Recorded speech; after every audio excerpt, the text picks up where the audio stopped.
Maboy pageant fans, welcome back to my YouTube channel, Hey Adam G. So for today's content, let's finally discuss about the photoshoot challenge of Miss Universe Philippines.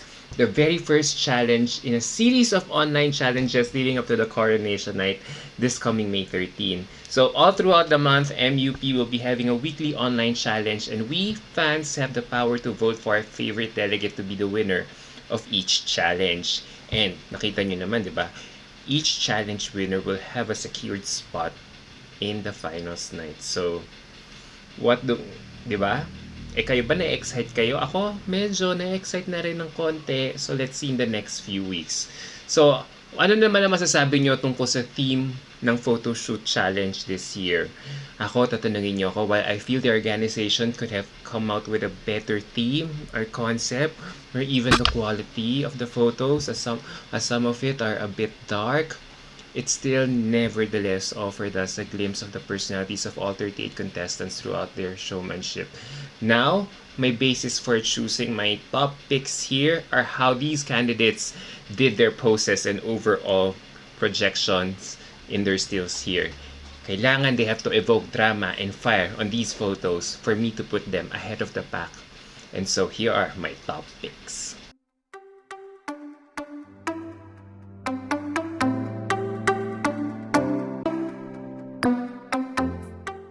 I have 13 girls on my list, and number 13 on my list here is Christine Salcedo from Marinduque. You know, there is no doubt Christine's asset is her smile, and I am so glad that she has been displaying it in full hilt here in MUPH. When she smiles, you suddenly can't help but be drawn to her as it's so charismatic and genuine as I see her photo here in half body shot. And if you observe the technicalities of this half body shot of hers, everything went well with her personality. Kung napansin nyo, the straight hair gave her a more relatable feel. Her mustard colored outfit naman even complemented her warm personality. And gusto ko talaga tong shot na ito na talaga for her. Kasi when we look at her whole body photo naman, she offers something different to us this time around.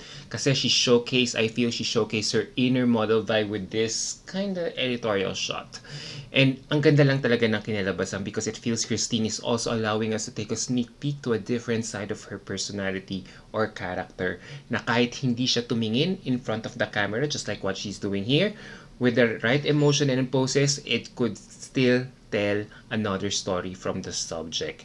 So overall, I like what I saw from both photos of her. She really showcased her sweet personality on one while showcasing her pensiveness or vulnerability on another one. And next candidate on my list here is Irish Ramos from Eastern Samar. Surprise, guys! Yes, I am putting her here on the top of my list because it is only now that I am realizing how facially beautiful she is when aided with great styling. I am truly lapping up her half-body photo here as it is giving you a peek to her pageant persona na sexy yet retaining a little bit of innocence. No, I like how she was able to show these two different sides of her in this photo while putting her hands on the waist to highlight her toned arms. For me, she just really screamed freshness and exuded some sort of mystery here na may enigma akong nararamdaman sa kanya in this photo. Yun nga lang, guys, I just wish she could have displayed the same aura for her whole body shot as her face went suddenly blank with that pageant pose. So all of a sudden nawala yung consistency niya a little bit, and I don't know if part of the reason was that, you know, she wasn't looking straight to the camera, so suddenly she lost it. So Irish has to watch out for her consistency in projecting looks as early as now. And next on my list here is Krishna Gravides from Baguio City. She is really one morena beauty we should watch out for here in Miss Universe Philippines this year. And for Krishna's turn here in Miss Universe Philippines, she really is not disappointing. The hand at the back pose was very creative. And what I like more about Krishna's turn here is that she isn't overtly sexy with her projections, given how she is so striking in person. And I like that. And given she knows that she is beautiful and sexy, but she really doesn't overplay it, napapansin ko since the beginning of this competition, and just exude the right amount of sexiness. Like here, like what she's doing here on this photo. However, I feel her facial expression on her half-body photo could have been improved. Like, I want more spark from her eyes on this photo. And her styling here reminded me so much of the styling of the past beauty queens that we have seen before. Now, maybe I just want her to put her own stamp of flair lang in whatever she does, so she comes out unique and stronger. And now we go to my top 10, and number 10 on my list here is Pauline Amilinks from Bohol. Gosh, I really love this new Pauline that we are seeing right now. She looks slimmer and unafraid to showcase different facets of her personality. And for this photo shoot challenge, I feel Pauline is unleashing her inner fierceness for a change, for us to be more excited about her pageant journey. No doubt, her face was beautifully made up here yet again. Stunning with her hair perfectly coiffed, but unfortunately, I could not say the same thing with her with her body language for her two photos here. And I wish she could have used her arms in a different way to achieve that overall fierceness look. Probably she could have touched her hair like this to go with the fierceness of her face. So it is in this aspect that I want Pauline to be creative with her poses next time to nail the brief. Kasi posing for glam photos sometimes require one to tell a story, and if Pauline could successfully learn the art of posing while conveying a story or character in front of the camera, then she will be a stronger force to reckon with in this pageant. And next on my list here is Angelique Manta from Pampanga. Oh guys, I absolutely adore her on this half-body photo here. She really knows how to pose talaga. The one shoulder pose was very stunning as I was able to make us appreciate the beauty of her face. It was just so effortless, and her morena skin was also very evident here while showcasing her toned arms and leg. However, the only reason why I am putting her in this rack is because I feel the color of her gown took away her youthful aura or vibe here. I mean, nakita nyo naman the temper of the photos that MUP is uploading here are already quite a bit dark. So I would have loved for her to wear something eye-popping or white to offset the whole thing. But when I saw her in motion or in the fashion film that MUP uploaded on its YouTube channel, she was just luminous and working it. So I think the photographer could have chosen a better photo for her whole body shot here. What do you think? Now we go to my 8th spot, and I'm giving it to Emmanuel Vera from Cebu province. Oh gosh, Emmanuel. Finally, this is the Emmanuel Vera that I have been looking for since the beginning of this pageant. And for quite some time, guys, I thought Emmanuel has been sliding down with her underwhelming styling choices lately. However, all that changed when I saw her photos here in this challenge, as she looks so fresh here with that strong viper stare that highlighted the beauty of her face. And finally, maybe it helped that the Miss Universe Philippines photographer was able to capture her best angle, so her beauty showed even more here. Ang effortless lang niya talaga dito tignan with her poses here for both photos. Na that face can really do the talking the whole time without any hand movement to aid these photos. So Emmanuel here is a clear example that you don't have to do so much posing in order to be noticed. Na she was just so radiant here. If only I may have to nitpick, I wish the photographer took her whole body photo a little bit higher to make her look taller in this photo. Now we go to my 7th spot, and I'm giving it to Karen Olofalto from Batangas City. For a while, I thought I was looking at Steffi Aberasturi here when I first saw her photos. Ganun ako napukaw ng attention ni Karen with her set of photos here. Kasi she's giving me ASNTM vibe by holding her pony hair in air and giving us her pageant persona for her whole body shot. Na alam mo yun, parang there was definitely a contrast, nakita nyo, but I still enjoyed it because it tells you that she can easily switch on her model and pageant persona with such fluidity or ease. And her eyes here are very expressive in both photos. Na she can look very commercial and be edgy at the same time. So I am so close to compliment her versatility here. May dating talaga siya, and it's a shame that she hasn't been registering so much to us pageant fans. Kasi in terms of looks, she has been serving as variety. Minsan kamukha niya si Pia.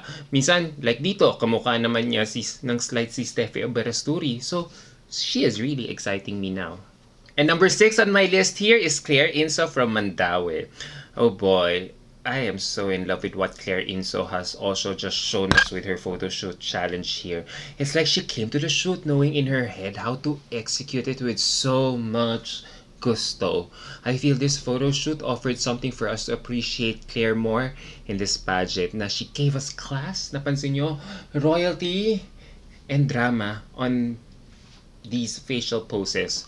The hairband, the makeup, and even her outfit totally complemented us this whole look as it made her look taller. Yes, taller. Kasi we only know that she's only 5'4" tall, but I feel in this photo she's 5'8" inches tall. And in this photo, I like how she registered here. And the thing is that we are so used to Claire smiling all the time, so when she does this kind of photos, it totally floors us. And I reckon these photos could easily pass off as photos for a jewelry ad, given how she was able to effectively sell her pair of earrings here had this been the brief. So well done, Claire. You look so high-end here. Now we go to my top 5, and number 5 on my list here is Liza Castro from Davao Oriental. Am I the only one who thinks Liza has been leveling up with her glow since the start of this pageant? Like, she's really transforming right before our eyes in this pageant. And this photo shoot challenge was an exact display of that level up glow. Whether she is smiling or pouting this time around, you can definitely feel Liza's presence and energy.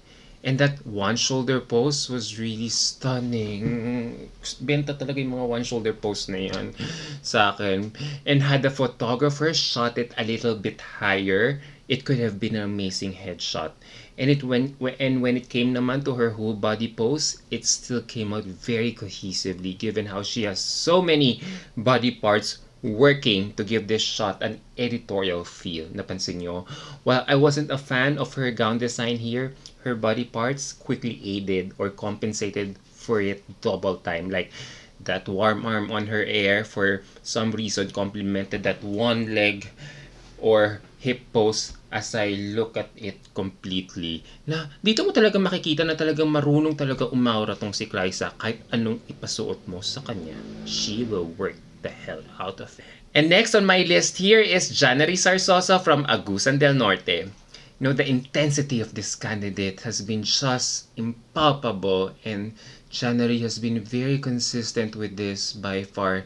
As in, laban na laban talaga siya in terms of packaging and styling, and that beautiful face is just captivating to look at all the time. And although I have been noticing that she has been wearing a lot of two-piece cords outfits lately, I still don't get bored because nadadala talaga niya tayo ng ganda ng mukha niya and styling. As in, lumalati na talaga ang peg niya. And ganun talaga kalakas ang presensya ni Janary dito, especially when you look at her half body shot. Nakita nyo? 'Di ba? And when it came to her whole body shot naman, I just can't help but commend her for pulling off an extremely difficult pose by slightly bending while raising her one leg and still managing to look fierce at the same time. And you could see that look that she was gunning here. And kahit pahirapan niya sarili niya with this pose, it still looks great. Now, siguro if there's a minor detail I wish she would have fixed here is that how her finger was noticeably pointing downwards. Napansin nyo? I got distracted by it, so next time Janary has to be mentally alert while executing her poses to achieve that ultra perfect shot. And now we go to my top 3, and number 3 on my list here is, no surprise, Samantha Panay from Cavite. I am just so lapping up this look of Samantha for her glam photo shoot challenge. I mean, like, wow, she definitely has one of the best photos of this batch for this challenge. These two photos are a testament talaga how Samantha has improved so much with her pageant skills. She really knows her best angles and it to work cohesively with the look that she was gunning for here. And it really felt like she was posing for the red carpet as well. Napansin nyo? Her eyes naman was very expressive here and the way she opened her mouth, yung ganon, to add more sexiness to this look was just exactly done right. And that hand pose on her neck was very good as it was able to hit two birds with one stone. Very clever. Not only was it able to showcase her arms, but for us to appreciate as well the beauty of her face, aided with a great makeup styling. And even the way how she put her hands on her own ditos for her full body photo was projecting class and expensiveness. Na talagang she is really a true blue alta. And now my only problem is on this photo is not of her own doing. Had the photographer tried to fix the angle of this photo to make her look taller, that would have been a perfect shot. And now we go to my runner-up of this photo shoot challenge, and I'm giving it to CJ Opisa from Zambales. The moment I saw her photos pa lang without seeing the entire bunch, right away, she really killed it. CJ really killed it. I think it's only her and my eventual number one who really nailed the brief of this glam photo shoot challenge. Like, damn, CJ was on fire on this shoot. And what I love about her overall look here is that she played up to her strengths as a model and beauty queen. That she gamely raised her hands and worked that one leg up in action with such ease, and it was very commanding. And what I love her even more here in this is that she offered something new on this shoot. She experimented with her hairstyle, and while this cute Japanese inspired hairstyle was an unexpected move, it still offered something new to our eyes. It was very refreshing. And ito yung sinasabi ni CJ Opiasa in my latest ambush interview with her that she has been experimenting with her looks lately. And I think this is one of them. And I feel this is the new CJ that we are seeing and I am definitely liking it. She is definitely experimenting with her looks and I love how she is serving us a variety of it to make us more excited given we know she is our resident killer pasarela queen. So, well done CJ. And now we go to my winner of this challenge and I'm giving it to, no surprise, Michelle D from Makati City. Hands down, Michelle D nailed this challenge and I am not surprised. Working as a model before embarking a career in pageantry, she really killed it with this one. Her viper stares or gazes have been her signature pose and it really translates on screen even without us having to see her in motion behind the scenes for this photo shoot. I can really feel her power here. Kayo ba ganun di ba nararamdaman nyo? And her viper stare here is giving me a Catherine Zeta-Jones vibe that is so haunting to look at. And as you look at her whole body photo as well, it was just so beautiful as I feel like she was posing for the red carpet with a simple no frills black and white colored combined gown that did not compete with her face in getting our attention. Dito mo talaga makikita na this is Michelle's turf and she ate and left no crumbs in this challenge. It was an effortless presentation from head to toe all throughout.